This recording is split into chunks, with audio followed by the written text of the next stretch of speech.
Good morning and praise Lord. आज की सुबह आप सभी को जो हमारे संग परमेश्वर के कलाम को सुनने के लिए और प्रार्थना में शामिल होने के लिए इकट्ठा हुए हैं, हम खुदावन का तहे दिल से धन्यवाद करते हैं आप सबके लिए जो इन वीडियोस को देखते हैं, इन्हें शेयर करते हैं और लोगों तक पहुंचाते हैं और प्रतिदिन खुदावन के कलाम को सुनने के लिए हमारे संग इकट्ठा होते हैं।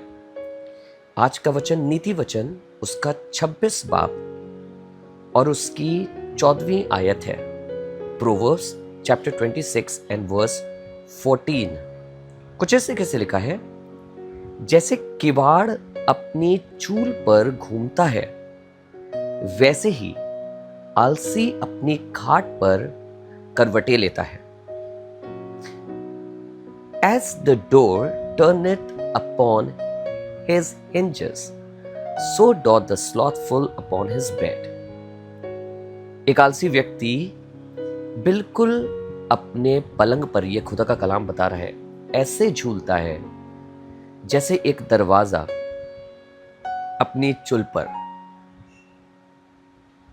वो उससे मूव नहीं होता, उससे टस मस नहीं होता, वहीं पर स्थिर रहता है।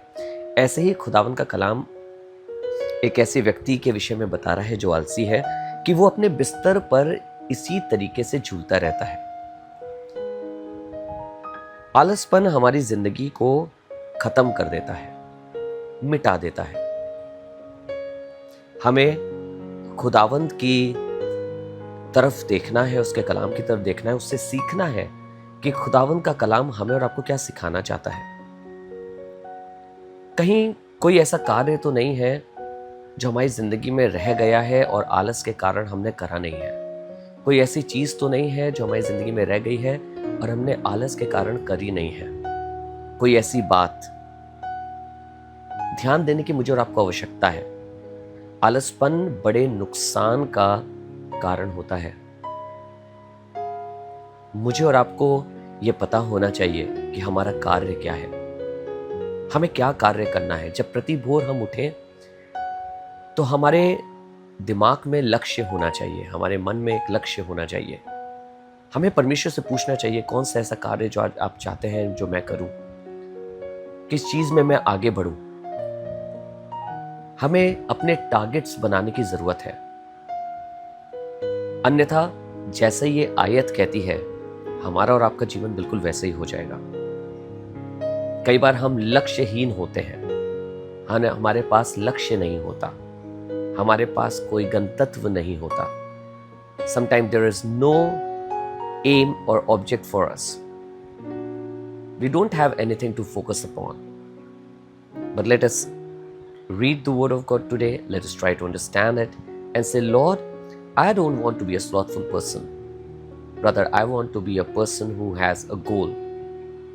So that every day when I get up, I'll be able to move to fulfill that. आइए दुआ करें। पिता परमेश्वर, हम धन्यवाद करते हैं आपके वचन के लिए, जिसने एक बार हमें फिर से सींचा है, बरकत दी है, आशीष दी है।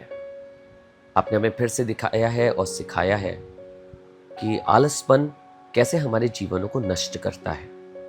आज दुआ करते हैं प्रभु, अनुग्रह कर कि आपका ये कलाम कई लोगों के लिए आशीष का कारण हो। अगर हमारी जिंदगी में कहीं पर भी ऐसा है तो ये उसे दूर करे और हम आपके कार्यों को करने वाले हो सके प्रभु, तैयार रहने वाले हो सके प्रभु। यीशु मसीह नासरी के नाम से धन्यवाद के साथ इस प्रार्थना को मांगते हैं, आमीन। आइए एक साथ मिलकर ए हमारे बाप की दुआ करें। ए हमारे बाप, आप जो आसमान पर हैं, आपका नाम पाक माना जाए, आपकी बादशाहत आए, आपकी मर्जी जैसे आसमान में पूरी होती है वैसी जमीन पर भी हो।